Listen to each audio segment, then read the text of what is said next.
Today, we're diving into two compelling aspects of effective learning, meta-memory and schema, both pivotal in understanding and controlling our cognitive processes. Let's start with meta-memory. Think of it as our personal memory assistant, helping us understand our memory capabilities and equipping us with strategies and knowledge to navigate different memory conditions. The beauty of meta-memory? It gives students the power to estimate their knowledge levels, predict performance, and apply winning strategies for better memory retention and recall. As you may recall, metacognition empowers students to be master strategists, making wise decisions about study approaches, schedules, environments, and learning strategies, like chess players of learning, planning their next winning move. Here's the fascinating part. Metacognition and meta-memory are interconnected. These two superheroes team up to enhance learning outcomes through self-directed learning. They're like the dynamic duo of cognitive power. What are the benefits in the classroom? Students learn to evaluate their understanding, spot knowledge gaps like a private detective spots clues, and strategically fill those gaps while keeping track of their progress. It's like transforming your classroom into a cognitive gym.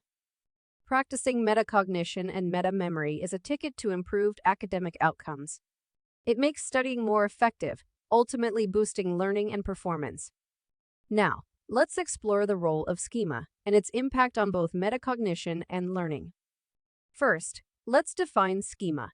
In the realms of psychology and education, a schema refers to a pattern of thought or behavior that helps organize categories of information, including their interrelationships.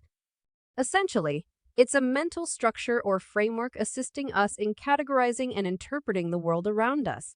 Whenever a student learns new information, they will attempt to connect it to their existing schema. So, how does schema integrate into metacognition?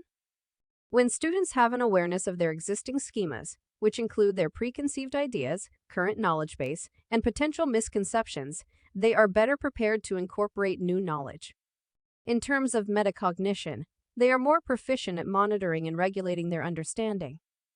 Applying schema in learning benefits students in multiple ways.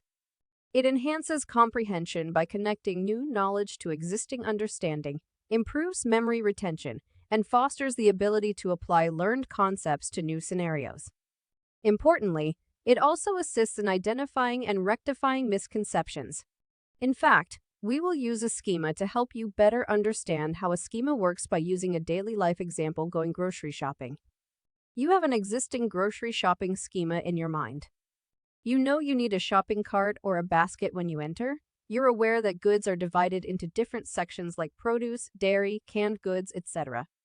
You know that you need to check out and pay for your items before leaving the store. Let's consider a scenario where someone doesn't have a schema for a grocery store. It's a familiar environment for most of us, but imagine if an alien from outer space suddenly appeared in one of our grocery stores. Here's what could potentially occur. First, there's a lack of direction. They walk in and are immediately overwhelmed.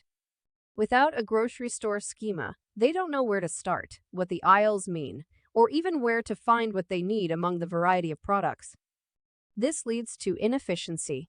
They may wander aimlessly, not understanding that goods are typically grouped into categories like produce, dairy, and canned goods. They might spend much more time than necessary trying to find their groceries. Then, there's a misunderstanding of protocols. Without a schema, they might not know that they need to use a basket or a cart, or that they need to pay for the items at the checkout counter before leaving the store. Lastly, there could be difficulty in interpretation. They may struggle to understand signage, labels, and pricing information, which we often take for granted. This analogy isn't too far off from a learning environment. If a student lacks a relevant schema for a new concept or subject, they might struggle similarly. They may have difficulty understanding or remembering new information, which may seem overwhelming or confusing. As educators, our role is to help students connect new material to something they're already familiar with, helping them to build or expand their schemas. This can provide them with a roadmap that guides their understanding and learning. As educators, how can we facilitate and enhance schema-based learning? We can accomplish this through techniques like previewing and reviewing material, promoting group discussions, fostering critical thinking, Reciprocal teaching, using vocabulary rating sheets, integrating new knowledge with existing understanding, and implementing regular assessments to identify and address misconceptions. To sum up, nurturing students' awareness and control over their own learning process or metacognition is essential for effective learning. A fundamental part of this process is the understanding and application of schemas, the mental frameworks that assist students in categorizing and interpreting the world around them.